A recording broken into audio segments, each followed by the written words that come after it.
Բարև ձեզ, մենք ուղիղ եթերում ենք, մեզ կարող եք հետևել Հայելի ակումբի եւ Անժելա Թովմասյան YouTube-յան էջերով։ Իմ հյուրն է Հայաստանի Հանրապետության նախկին վարչապետ Հրանտ Բագրատյանը։ Բարև ձեզ, պարոն Բագրատյան, շնորհակալ եմ հրավերն ընդունելու համար։ Մի շարք հարցեր ենք առանձնացրել, եւ ճիշտ կլինի սկսել վերջից։ Գագաթնաժողովը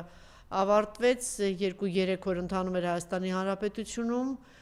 Ոչ միայն եվրոպական երկրների ղեկավարներն էին այստեղ, այլ նաև Կանադայի վարչապետներ օրինակ այստեղ, Մեծ Բրիտանիայի, ոչ ավել ոչ պակաս, նաև ՆԱՏՕ-ի ղեկավարներ այստեղ, մի շարք կառույցների ղեկավարներ եւ երկրների ղեկավարներ, վարչապետներ այստեղ այդից հետո անմիջապես գնացին Ադրբեջան եւ շատ ուշագրավ հայտարարություններ արվեց այդտեղից։ Այստեղ նաև պաշտոնական ոչ միայն այդ գագաթնաժողովը, այլ նաև ուներ շարունակություն, օրինակ պաշտոնական այցեր Ֆրանսիայի պատվիրակության համար, Մակրոնը սա վերածեց մեծ-շոուի եւ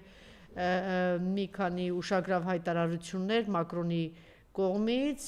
եւ ոչ միայն Մակրոնի կողմից, այլև եվրոպական կառույց մի շարք երկրների ղեկավարների կողմից, բացի այդ Ծելեմոստով միացավ նաեւ Ալիևը եւ այդ խայտառակ հայտարարությունները դրան հաջորդեցին արձագանք եղավ Ռուսաստանի Դաշնությունից, պարզ էր ակնարկում էր վերաբերվում խոսքը Մեդվեդևի ակնարկի մասին էր եւ նաեւ Բելարուսիայից եղավ եւ մենք տեսանք մի քանի ռեպորտաժներ նվիրված այս հավաքին ինչ հետևանքներ կունենա այս ամենը այսօր էլ միանգամից ասեմ որ ձեզ ընթացքում չխանգարեմ պարոն Բագրատյան նորից մեծ փրթել է Ալիևը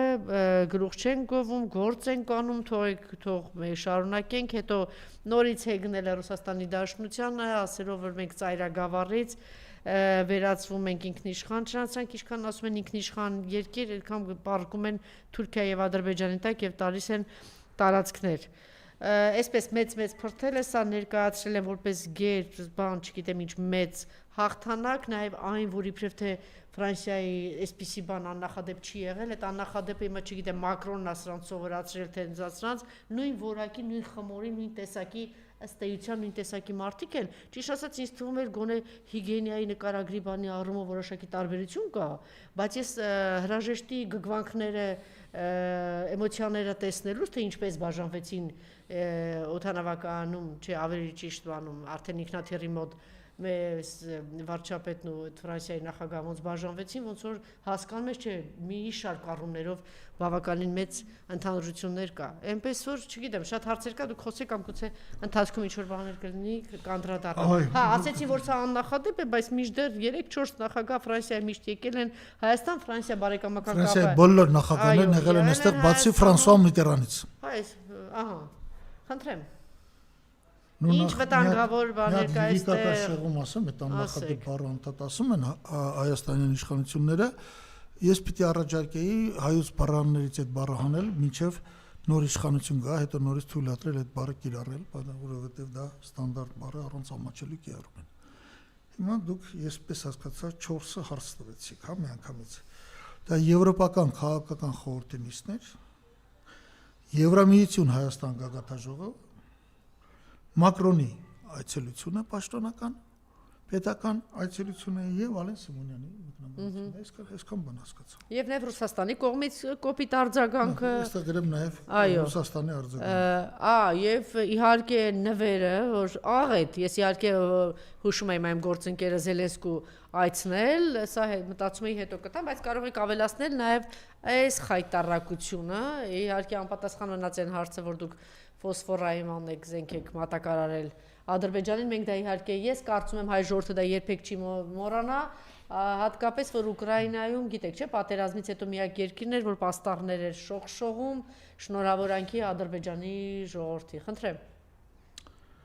Ուրեմն այսպես Եվրամիության քաղաքական համայնքի խորհուրդը դա տեղի ունենում տարեկան 4 անգամ եւ 50 երկրներ այսպես ասեմ ոմանք անհամբեր հերթին կանգնած իսկ ոմանք չեն էլ ուզում ընդունել այդ խորհուրդը որովհետեւ բավականին ծանր ծախսատար խորհուրդ է իրականացվում է հրավիրող հիմնականում հրավիրող կողմի բյուջեի հաշվին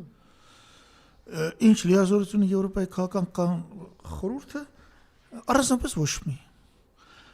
ասենք թե եթե երկիրը դառնում է Եվրամիության անդամ պարտադիր է նրա հավանությունը ինքը խորհրդակցական է, իր մոտ քվեարկությունը ոչ մի բան չի նշանակում, դու կարող ես դեմ լինել եւ այլ եւ այլ։ Ինչի որոշեցին Հայաստանում անել, այսպես մտածենք, եթե համաչանեին եւ հակառուսականությունը առաջ չբերեին, գուցե ոչինչ եկել են, հիմա եկել են մեր երկիր, որպես հյուրընկալող երկիր կարող էին վերաբերվել, բայց իրանք այդ եվրոպական քաղաքական համույթի ժամանակ սարքեցին շոու։ Եվ շոուն կապված էր Զելենսկու այցի հետ։ Այսինքն մենք թողեցինք Եվրոմիության այդ խորհուրդը, ինքը առանձնապես բան էլ չասեց, այնտեղ տեղ ունեցան մի նշանակել իրադարձություն Զելենսկին հետ, մյուս իրադարձությունն էլ, երբ որ Ալիևը դիմեց, Ռոբերտա Մացոլեն պատասխանեց։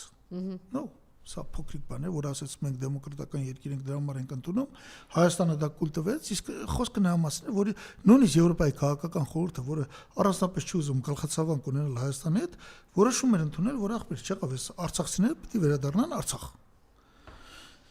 Հիմա լավ է շոուն իր օգտին օգտագործեց Զելենսկին, ինչու էին իրան հրավիրել։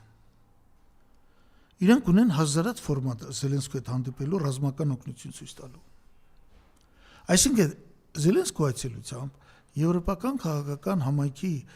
կողմից կազմակերպված Հայաստանի օժանդակությամբ կազմակերպված իրադարձությունը դարձավ հակառուսական իրադարձություն, թշնամություն։ Ավելի մեծ թշնամություն չի կարելի պատկերացնել։ Այսօր Ռուսաստանը ունի աշխարհում երկու մեծ թշնամի։ Արդեն սա պետք է ֆիքսենք ու հասկանանք։ Մեկը Ուկրաինան է, մյուսը Հայաստանը։ Իր թշնամիների հետ Ռուսաստանը միշտ պատերազմում է, որովհետև ունի իր շահերը։ Անթույլատրելի համարում իր սահմանների մոտ նման թշնամանքը։ Սա պետք է Հայաստանի ներկայիս քաղաքական ղեկավարությունը հասկանա, կամ էլ ավելի շուտ պետք է հասկանա այն քաղաքական ղեկավարությունը,